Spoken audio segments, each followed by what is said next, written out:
All right, so Nadia, we got hired for an I601 and I212. It's a marriage case, and we're going to go over this questionnaire, see what documents, see if we can add more documents to this list.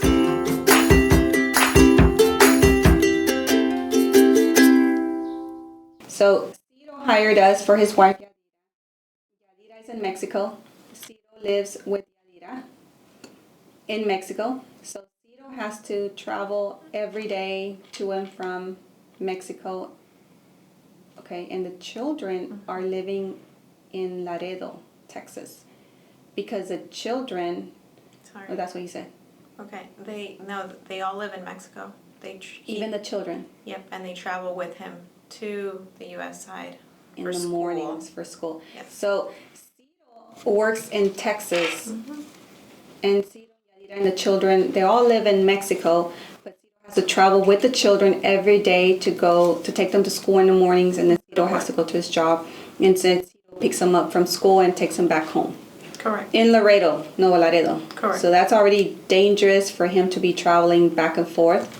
So one of the factors that we're going to use on the waiver would be the danger in traveling. So we're going to have to print out several articles regarding the danger. Imagine in the morning at 6 in the morning having to get in line at the border patrol and then having to cross every day. And then imagine the line, how long it gets. You know, maybe it's an hour wait, 2 hour wait. So that's what we have to discuss in the letter. Also, on the affidavit, also the children must be experiencing hardship. I mean, having to get up in the morning and travel, and you know that's a lot on them emotionally and mentally for the whole family. So let's focus on that. All right. So immigration wants to know why Ciro can't just move to Mexico to Nuevo Laredo and live happily ever after with his family. It's not possible, right? Because number one, there's a lot of danger.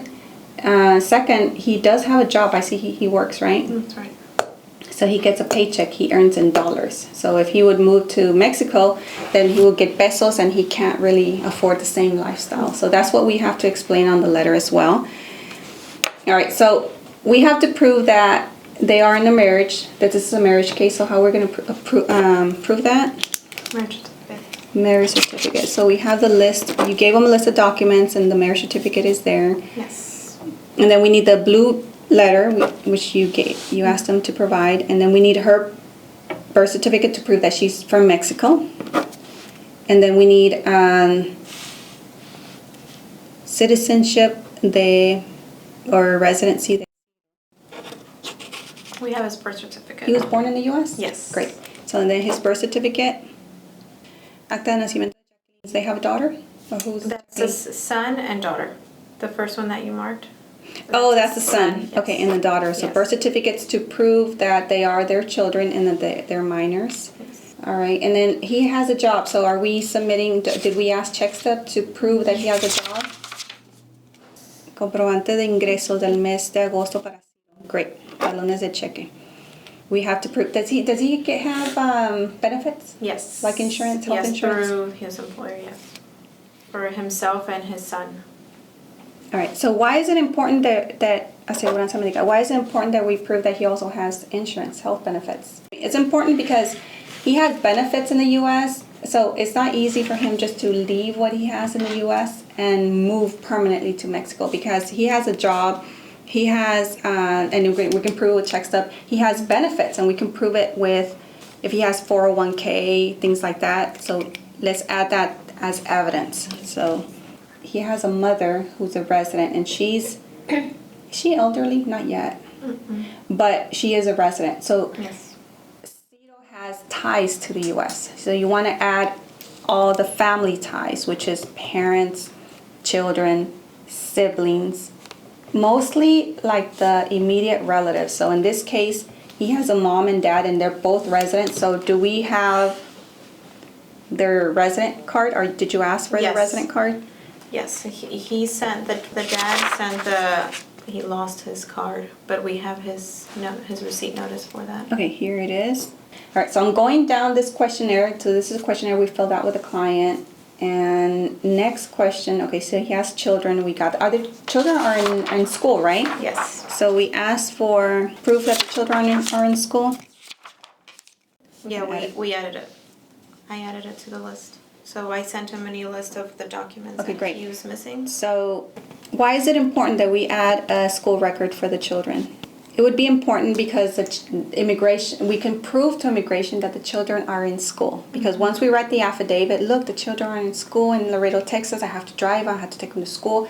So immigration wants you to prove that the children are in school. So they're in school in the U.S. So let's get a report card, the last report card, or like a registration of the school for the children. Do the children receive any special needs? Oh, the son has a disability. So we need to ask for the son's doctor letter or hospital record or something to prove that the child has a disability. He has a sibling. He has a brother who's a citizen. So we're going to ask for the brother's citizenship. Yes, right here. Because this is part of the family ties. He pays water, light, gas, so we'll need proof of all his bills. And we have to do like an expense report to show immigration. These are all his bills, and this is how much he makes. He can't really afford, he's wasting time having to cross every day, how many hours let's see, qualifying relative. So, has a medical condition. Okay, so we need medical. And his dad has trouble with his knees. Do you know that dad lives with the mom? No. They don't. So, it's okay, we can't get his medical record for the father. It's okay. Whenever we must have it is if the father lives with, right? Because then you can say, well, I have my father who depends on me, so I have to continue working in the U.S. to be able to provide for him. In this case, it's okay, we send it, but it's not a requirement. He has been a victim of a crime in Mexico. The cartel group stopped him in February and took $150 from his family member, and he's been extorted. So that information is very important. Let's go ahead and add it to the affidavit as danger in his country. You can ask if there's a police report. Correct, if there's a police report. And Akiri said there's no police report filed, and you're right. If they are a victim of a crime, it's always good to have a police report. If they don't have it, they don't have to worry about it. It's fine. But everything that we discuss, the reasons why he can't move to Mexico, we have to prove it. Right. So every case is different, right? Every situation is different. Some people can't go to Mexico because maybe they have a doctor they have to go to, or they have a job. Some people don't work, so we just go based on everybody's situation and ask them, why can't you move to Mexico? Right. And a lot of times they don't know what to say. Well, I don't want to be separated from my family, which is fine, that's normal. But immigration wants to go deeper and ask about other things, finances, for example. So that's why every case is different, and we ask these questions to determine what his specific situation is. Right, so far we have, those are the type of documents we would ask him. And this is a questionnaire for the wife. Let's see here. She doesn't have parents who are citizens or residents. Okay.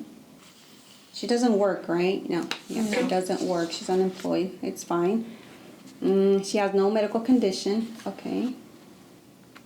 She was a victim of a crime, but there's there's a police report, car being stolen. So let's see if she can gather that police report, if possible. If not, it's fine. But the more evidence we provide, the better. And here she talks about disability, right? Unstableness that they have right now because they're living two lives. He's having to go back and forth with the children. So that would be my main focus right there. Is that the traveling part and the danger in that country. And everything else, the job, stable job, he has benefits. So that's a very good factor. Because if he moves to Mexico, he loses it all. And then their lifestyle is going to decrease. And all right, so that's their case. And this is a list of documents. Go ahead and add a couple of things that I mentioned here. I also spoke to him about, because he was saying how stressed he is and anxious. Uh-huh. So we talked about a potential psychological evaluation. Okay. That he's going to consider. Him Okay. and his wife are talking about it. Okay. It has affected him a lot in that sense. Okay. I mean, if the client feels that they're emotionally or mentally disturbed and they express that to you, then I feel okay about asking them to obtain a medical evaluation, and we have a couple of people we can refer them to who can do that because they're in Texas. That'll probably make the case stronger. I feel good about this case. I think he has a great case. I think it's going to be approved. They just hired us, so we have about maximum 40 days to get this waiver prepared and completed. So let's get rolling. I don't have anything else. Any other suggestions, questions that y'all have? A great case. All right. Thank you, girls.